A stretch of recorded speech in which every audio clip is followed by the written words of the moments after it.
माघ महात्म्य 5वां अध्याय।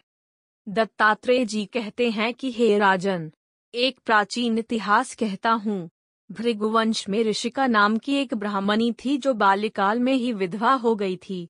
वह रेवा नदी के किनारे विंध्याचल पर्वत के नीचे तपस्या करने लगी।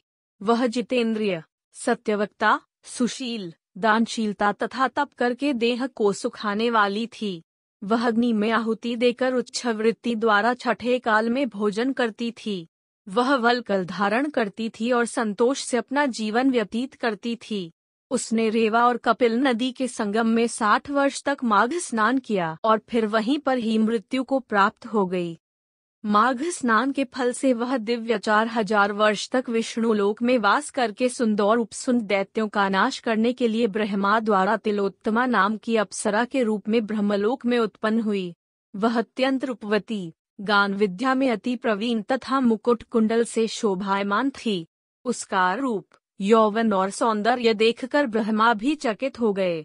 वह तिलोत्तमा रेवा नदी के पवित्र जल में स्नान करके वन में बैठी थी। तब सुंद व उपसुंद के सैनिकों ने चंद्रमा के समान उस रूपवती को देखकर अपने राजा सुंद और उपसुंद से उसके रूप की शोभा का वर्णन किया और कहने लगे कि कामदेव को लज्जित करने वाली ऐसी परम सुंदरी स्त्री हमने कभी नहीं देखी। आप भी चल कर देखें। तब वह दोनों मदिरा के पात्र रखकर वहां पर आए जहां पर वह सुंदरी बैठी हुई थी और मदिरा के पान विह्वल होकर काम क्रीड़ा से पीड़ित हुए और दोनों ही आपस में उस स्त्री रत्न को प्राप्त करने के लिए विवादग्रस्त हुए और फिर आपस में युद्ध करते हुए वहीं समाप्त हो गए।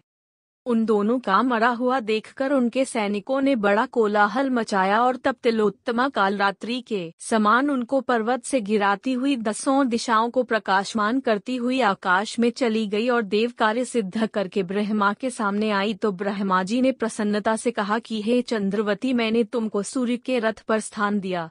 जब तक आकाश में सूर्य स्थित है नाना प्रकार के भोगों को भोगो।